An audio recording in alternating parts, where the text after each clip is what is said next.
तर मला एक सांगा, आपण जो काल आपला रोडमॅप डेव्हऑप्स रिलेटेड बघितलेला आहे की डेव्हऑप्स साठी काय रिक्वायरमेंट आहे, है ना, प्री रिक्विजिशन्स, देन लिनक्स आणि क्लाउड आपल्याला त्यामध्ये येतं. आय होप सगळ्यांना येतं की नाही. ऑनलाईन मध्ये जे न्यू जॉईन झाले आहेत त्यांना लिनक्स आणि एडब्ल्यूएस क्लिअर आहे का?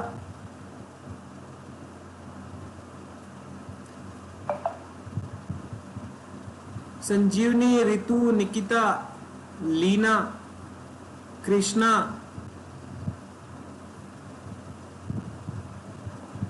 ओके. सर मी हे कन्सिडर करून चालतोय की तुम्हाला लिनक्स आणि एडब्ल्यूएस नॉर्मली बेसिक तरी व्यवस्थित येतं, ठीक आहे, कारण त्याची रिक्वायरमेंट असणार आहे आपल्याला, ते आवश्यक आहे. देन त्यानंतर आपण काय बघितलं की डेव्हऑप्स हा 2 टीम्स मध्ये काम करतो. डेव्हऑप्सची डेफिनेशन कशी क्रिएट करायची ते आपण बघितलेलं आहे. डेव्हऑप्स काय आहे हे आपण बघितलेलं काल, ठीक आहे. हा, तर डेव्हऑप्स ऍक्च्युली काय आहे? डेव्हऑप्स इंजिनियर ही पोझिशन म्हणजे 2 टीमचं नॉलेज ठेवणारा व्यक्ती, दोन्ही टीम्स मध्ये काम कसं होतं ह्याचं नॉलेज ठेवणारा व्यक्ती म्हणजेच कोण? डेव्हऑप्स इंजिनियर. 2 टीमचं नाव असते, एक असते डेव्हलपमेंट टीम, दुसरी असते कोण? Operation team. आयटी मध्ये 2 टीम्स असणार, कोणते? डेव्हलपमेंट प्लस ऑपरेशन, 2 टीम्स असणार. आणि हे दोन्ही टीम्स किंवा डेव्हऑप्स इंजिनियर किंवा आयटी सेक्टर मध्ये काम जेव्हा एखाद्या ऍप्लिकेशनवर होतं तर ते कसं होतं, त्याचा एक लाईफ सायकल असतो. तो पण आपण काल डिस्कस केलाय की नाही? काय म्हणतात त्याला?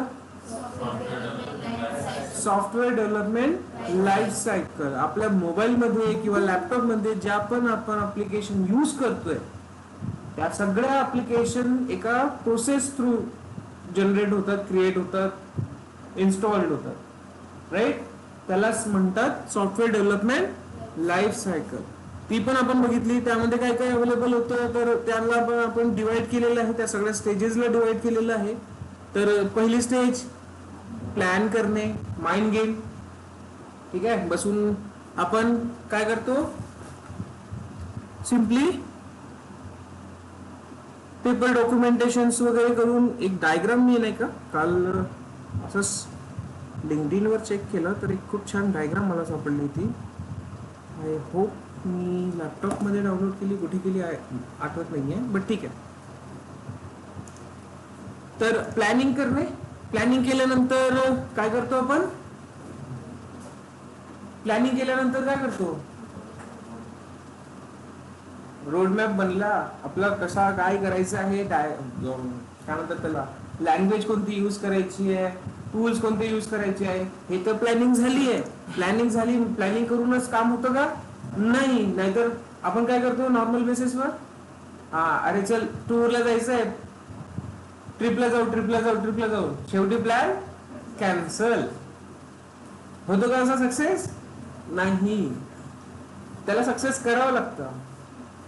ट्रिपचा प्लॅन केल्यानंतर एका व्यक्तीला पुढाकार घेऊन त्यावर काम सुरू करावं लागतं. म्हणजेच आपण आता कोडिंग सुरू करणार, तर इथे कोण काम करतं? Software developer. आपण बोललोय ऑलरेडी. यामध्ये टूल्स कोणते कोणते यूज करणार? GitHub, right? आपला जो काही सोर्स कोड असणार तो आपल्या या गिटहब थ्रू आपण मॅनेज करणार, ठीक आहे. देन त्यानंतर कोडिंगच्या फाईल भरपूर साऱ्या असणार, त्यांना एकत्र करून त्याला ऍप्लिकेशन मध्ये कन्वर्ट करणे, ते म्हणजे काय करणे? पॅकेज क्रिएट करणे, बरोबर आहे का? पॅकेज क्रिएट केल्यानंतर, पॅकेज क्रिएट कशाने करतो आपण? मेवन सारख्या टूलने, ठीक आहे. हा, देन त्यानंतर आपण काय करणार? टेस्टिंग करणार. बघितलंय की नाही एवढं सगळं? काल आपण डिस्कस केलंय ऑलरेडी. सर मला फास्ट मध्ये आन्सर द्या तुम्ही. Then testing. टेस्टिंग मध्ये काय होईल? आपला जो पॅकेज बनलेला आहे त्याला टेस्ट केला जाईल की तो काम करतोय की नाही प्रॉपरली, काही इश्यू आहे की नाही आहे. बघितलं? हा. देन त्यानंतर यामध्ये आपण बघितलंय मॅन्युअल टेस्टिंग, आता ऑटोमेशन टेस्टिंग आपण बघतोय, बरोबर ना? हा. देन त्यामध्ये सेलिनियम किंवा सोनारक्यूब सारखे टूल्स, आणखी मार्केटमध्ये भरपूर टूल्स मिळतील तुम्हाला, जे युनिट आहे, भरपूर सारे टूल्स. काही यूज होतात, काही यूज होत नाही. आउटडेट झालेली आहे. देन त्यानंतर डिप्लॉय स्टेज, ऑपरेशन टीमचं काम चालू होतं. ऑपरेशन टीमकडे ते पॅकेजेस येतात कसे, तर ते पॉसिबल होतं जेनकिंग्स सारख्या टूलमुळे.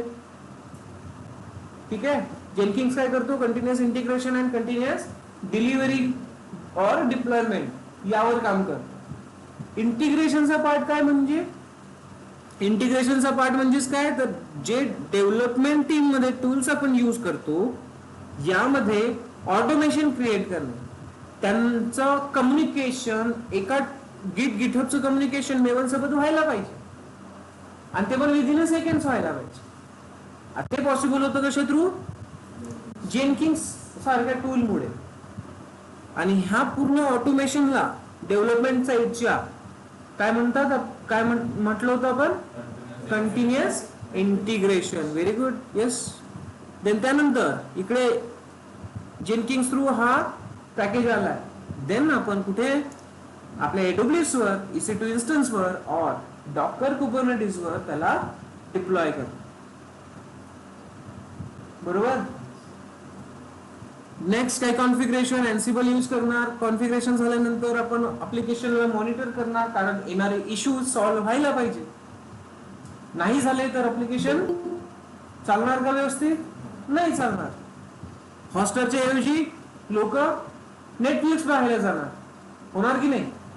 हॉटस्टारनं बफर जरी केलं तर हॉटस्टारचा यूज करणार का लोक, नाही करणार. म्हणून नेहमी तुम्हाला काय करावं लागेल, तुमच्या ऍप्लिकेशनचे इश्यूज मॉनिटर करावे लागतात.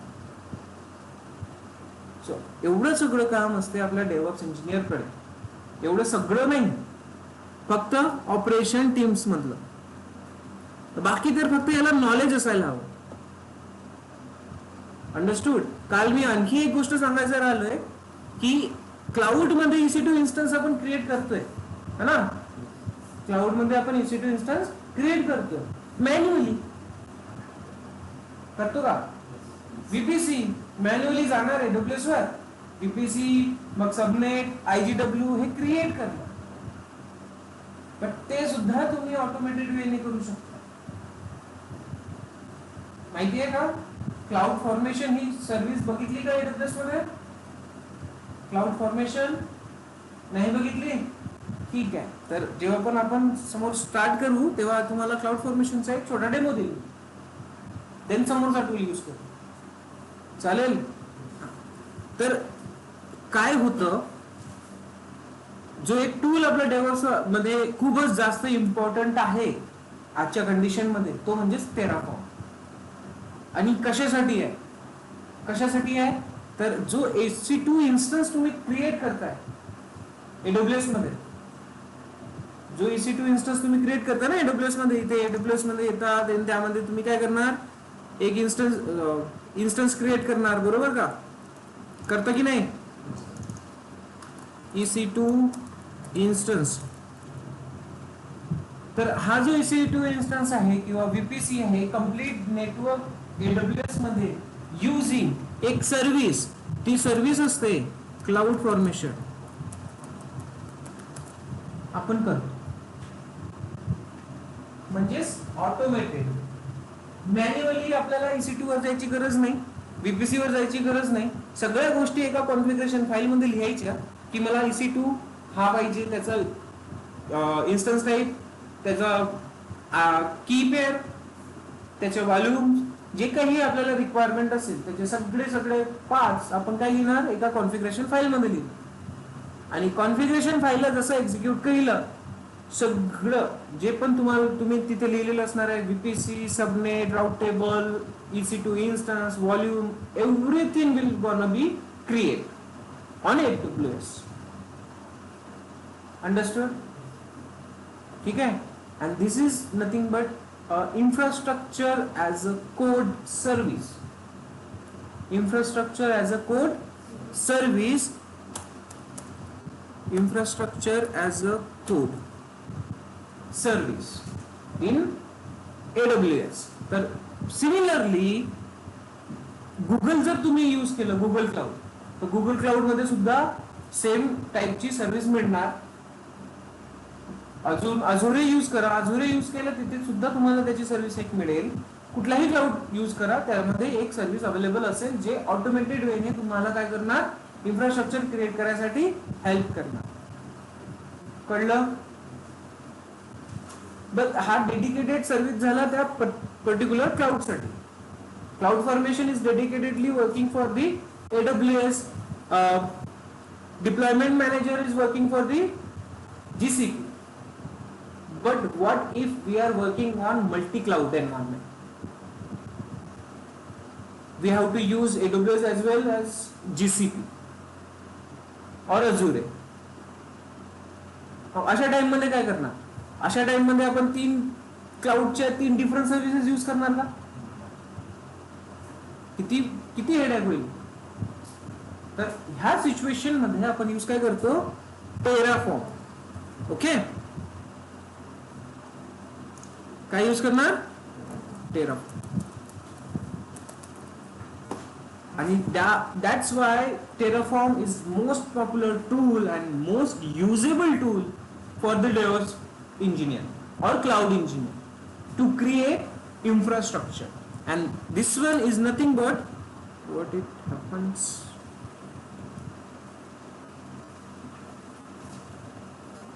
This one is nothing but what? It's your infrastructure as a code tool. Infrastructure as a code tool, not a service. It's a tool. हा एक ओपन सोर्स टूल आहे जो आपल्याला कुठल्याही क्लाउड सोबत कम्युनिकेट करून देणार, कुठल्याही क्लाउडवर इन्फ्रास्ट्रक्चर क्रिएट करून देण्यासाठी इलिजिबल आहे, कॉम्पॅटिबल आहे कुठल्याही क्लाउड सोबत. कळलं? तर काल ही टर्म्स माझी तुम्हाला सांगायचं मिस झालेलं. कळलं? तर आणखी एक टूल आहे तो टेराफॉर्म. ठीक आहे का? ओके. सो नाउ आता आपण डेव्हऑप्स बद्दल डेफिनेशन काय क्रिएट केली होती ते सांगा. येस मयुरी. हा, ऑटोमेशन प्रोसेस. येस विशाल ना. हा, डेव्हऑप्स काल होता का? हा सांग. काय? हा, जे समजलं ते सांग, पण त्याला नंतर मी इंग्लिश मध्ये सांगायचं. हा, अजून वर्षा कुठे आहे? हा सांगा. आणि तुम्ही इकडे बसायचं. हे कशासाठी खाली ठेवलेलं आहे?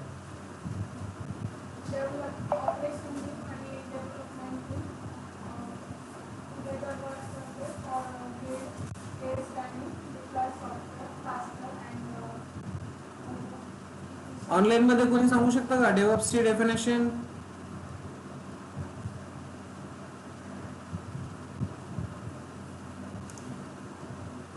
डेव्हऑप्सची डेफिनेशन सांगू शकतो का कोणी?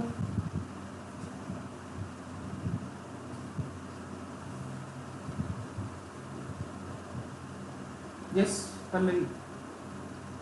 It is automation method, and we have we represent DNS and cloud, and in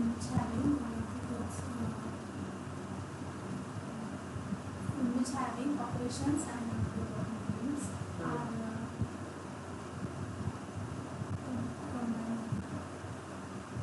combination of operation and development.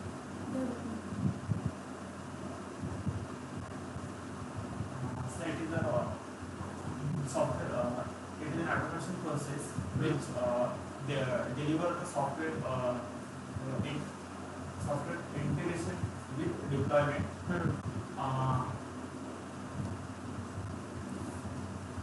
Online मध्ये रितू, संजीवनी, Shubham, Deepika, Nikita, Leena, anyone? Please unmute yourself and let me know if you know DevOps definition. Yes, Shubham. डेव्हऑप्स म्हणजे सर्व काम automation through करायचं. जे आपण manually करायचो आधी जे डेव्हऑप्सच्या थ्रू आपण सगळं ऑटोमेशनवर घेऊन जातो. ओके, जसं व्हेरी गुड.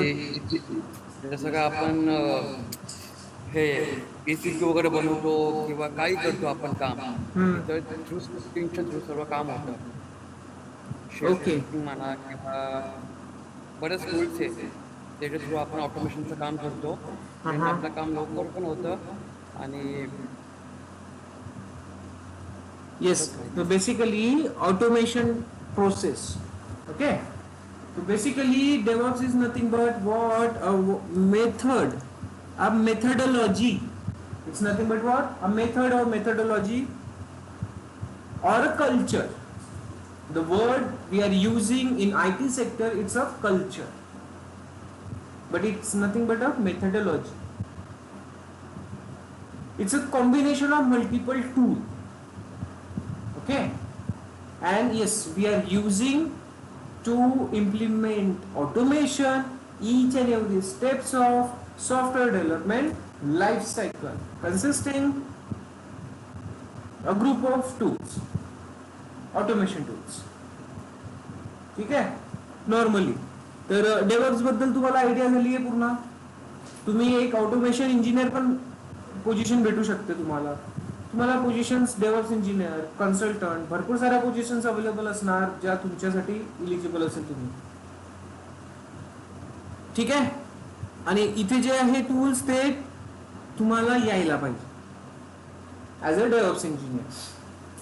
क्लिअर आहे. हे जे मी तुम्हाला बोलतोय EC2 इन्स्टन्स वगैरे क्रिएट करणे, तर त्यासाठी तुमचं क्लाउड खूप छान असायला पाहिजे. आणि जेव्हा तुम्ही टेराफॉर्मचा यूज करणार तर टेराफॉर्मने लगेच क्लिक व्हायला पाहिजे तुम्हाला की AWS मध्ये आपल्याला काय काय रिक्वायरमेंट आहे. समजलं. नाही तर तुम्ही टेराफॉर्म मध्ये लिहाल, कॉन्फिगरेशन फाईल मध्ये लिहायला जाणार, तुम्हाला आठवणार नाही तर प्रॉब्लेम होईल. म्हणून क्लाउड छान करून ठेवा AWS, जे आपण शिकलोय ऑलरेडी. राईट. हा, तर डेव्हऑप्स बद्दल तुम्हाला बेसिक इन्फॉर्मेशन आलेली आहे असं मी कन्सिडर करू.